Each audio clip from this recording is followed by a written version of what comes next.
My name is Becca Strauss, Telesystem Product and Training Specialist.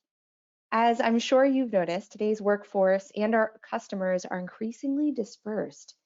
For example, when I train new Telesystem customers, I've spoken with teams in time zones all over the country, and their own workforce is often a mix of work at home, on the road, and office workers.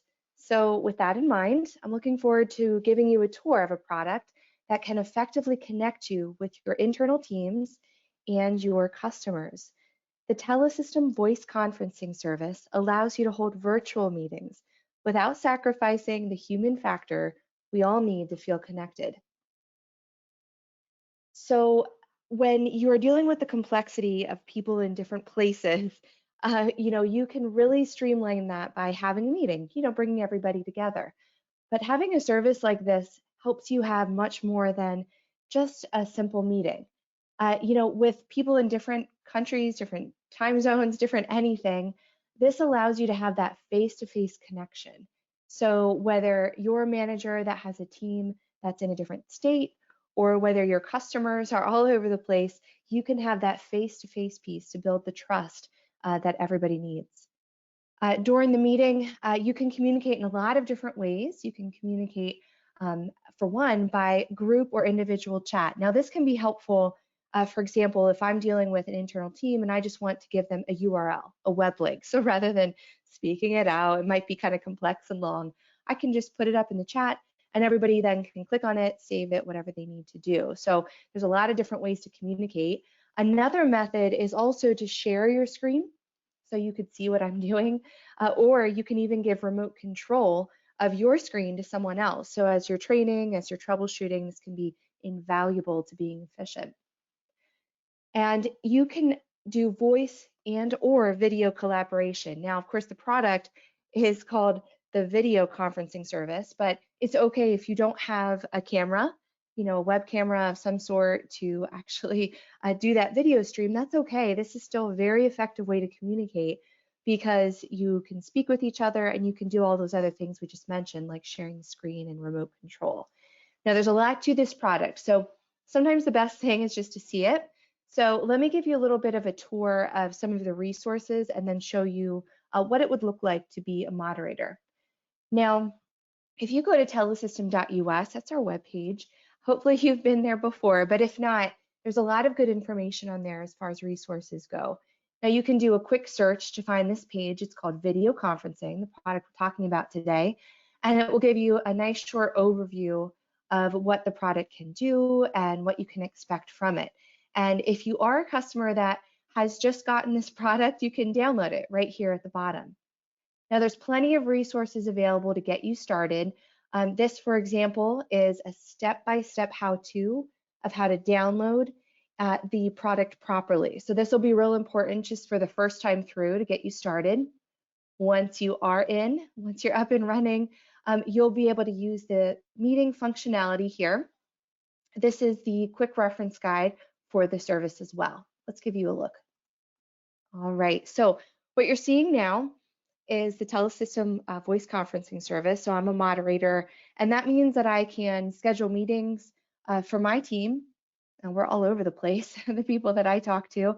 As far as customers go, I can schedule with them as well. So this is a very simple process. Now, what I do when I schedule is I want to make sure that it's on my calendar. And our business here, we use actually Outlook for our internal email, very efficient way to do things here. So what happens is when I schedule it, it automatically goes on my calendar because I've allowed that to sync. Now, I've just scheduled very simple. There's a bubble down here on the bottom left. You can just click on it, and it will very easily walk you through how to set up the meeting invitation. So the topic would usually be what you would want to show up in the subject line of the person you send the meeting to. So you want to make it relevant for whatever the meeting's about. So if it's my birthday and I want to plan my party, so Becca's B-Day celebration, all right? So we'll talk about, how we're going to celebrate my birthday. And then we give it the when, how long do you want it to last? This is a really hefty conversation, so we're going to talk for a couple hours, apparently. You can make it recurring, and recurring just means that you want it to happen more than once. So oftentimes, teams will have meetings, for example, every Monday, like I do with the team that I'm a part of, and so on. And as you can see, there's a lot of other things you can modify here. Now, because I have this with my Outlook, you see at the very bottom how it says Calendar Outlook, because that is the primary mail service on my actual device, on my PC. Because of that, and because of this Outlook being checked down here when I schedule, it automatically syncs and connects with my Outlook. So take a look here. So this is now my Outlook coming up, and now I'll just invite everybody that I want to come to my birthday celebration. So just go ahead and put in all the meeting attendees here, make this a little bigger, and look at the body of the invitation I'm about to send. This is everything your participants need to join you. So they will need a URL. This gets them to the actual webinar room, or however you want to refer to it. It's a virtual room where people can see what's going on and listen and be a part of the team.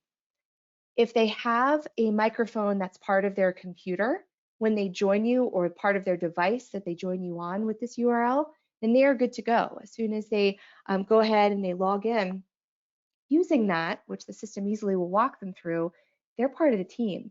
But a lot of times people will join from a device that doesn't necessarily have a microphone. So all of the information below the URL, all these phone numbers, are ways that they can join you via the audio bridge. So they don't have to have any fancy equipment. It's okay.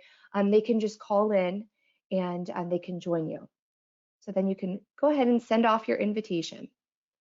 Now, when you want to actually start your meeting, there's a few different ways to do it. You could actually do it right from Outlook if you wanted to, but let's take a look at doing it from the app here. On the bottom right, if I want to modify one of my meetings that I've scheduled or start one of them, I'll come to this meetings list and take a look. These are some meetings I've already had, as well as some that are coming up soon. And as you can see, when I hover over them, I can start it right from there. Now, if I had any meetings in the past, like maybe up here, maybe I had some meetings that I recorded. That's one of the functionalities when you get into the meeting. You can record them. What the product will do is it will save it on your local PC, and it will allow you to see it when you're logged into the meeting app. So let's click on recorded right up top, and you'll see 4 meetings that I have recorded before, and you can decide to just play the audio, the whole thing, and so on. So it actually is saving an MP4 file in most cases of that meeting audio and such. All right, now let's go ahead and just start a meeting. I can either do it right from here, or if I'm back in the home view, I can decide using one of the bubbles at the top to start with or without video. Now, either way, if I have meetings scheduled, it's just going to go ahead and start right up. So I start with video. So again, there's that human factor, so you can see people's facial expressions. And believe me, facial expressions will say a lot. So you can see that I've joined via video because I have a webcam that's part of my laptop. But even if I didn't, I'd still be, like I said, part of the team. I'd still be able to hear and see what's going on. Now, look at this pop-up box. Your participants will get something similar. They're going to see a little box pop up allowing them to join via audio in the way that they wish. So I have a microphone associated with my computer, which means I can join by the computer, or I can call in using this information here. So let's just make it easy. We'll join with computer audio. Hi. So you see at the bottom left, you can start and stop your video. So let's say, for example, your dog runs in and he knocks over your papers. You can just stop the video so not everybody sees that, just like this. And you'll still be joined to the meeting, seeing what's happening and hearing everybody, but they just won't see your dog wreaking havoc in your office. Also on the bottom left, you see I can mute myself. That's very important as well. And in the meeting, as the moderator, there's a lot of different options. So invite will allow you to invite more participants. So all of these are going to step you through it pretty simply, but let me just show you a glimpse since I'm giving you a nice little tour here. If you want to invite someone else, you can do so usually by email using any one of these blue bubbles in the middle, or if you look at the bottom left, you can just send a URL to someone or copy that whole invitation we had seen earlier. If you have multiple participants, of course, it's just me here, just the host, but if you have your participants in the room, you can mute them all and unmute them all or do one at a time. Sometimes it gets a little bit hairy when we have a lot of people in a meeting. So that can bring silence and order to your conversation for people that don't remember to mute themselves. Right here in the middle, this is a very important button. It's called Share. Now, when you decide to share, the product is going to look onto the PC that you're hosting the meeting on, and it's going to allow you to share maybe a certain application, just one application at a time. Or if you're a multi-monitor user, you can pick which screen you want to use. For example, I have 2 monitors here, my main screen and my second screen. Or like I said, I can just share one application. So let's just share meeting. Now, once I am sharing, there's a few things that I can do during the meeting to help people's eyes go to where I'm trying them to look. So the annotation tool right up here in the top right is super helpful because this will allow you to do a few things to draw, or even like a nice little spotlight. Like here's an arrow. You can choose a color here of your choosing as well if you are going to annotate it with the drawing tools. And then clear would clear all the drawings and so on. So again, this is real helpful because sometimes verbally, it's hard to direct people's eyes on your screen when you're sharing where you want them to look. So using those tools can make it a little bit easier. So for example, if let's say I'm going to draw a squiggly. Let's say I want to show you the home button. Here, I can say, look at the home button.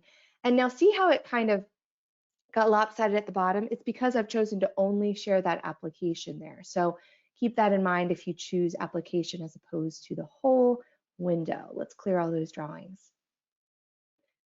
Now I'm up on the top. I can stop sharing. So you see that big red button, stop share. It does exactly that. Here's my chat. I can send it to one participant at a time or to everyone. And then finally over on the right is record.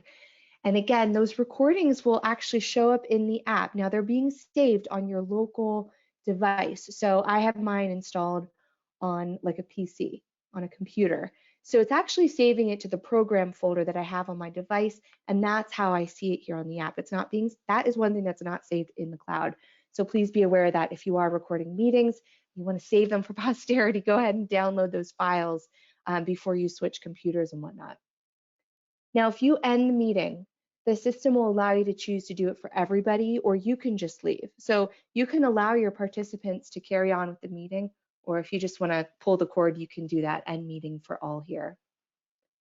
Now, there are a lot of things you can do and modify to really customize your experience as the moderator and your participants. There are some advanced settings up on the top if you go to the settings section. But as far as our quick overview, our quick demo, hopefully that has kind of wet your whistle and made you a little bit more interested, maybe even a little bit more emboldened to try it yourself. We'd love to talk to you about this option and more to make you and your workforce more productive. So call us at any time, 888-808-6111. Thanks.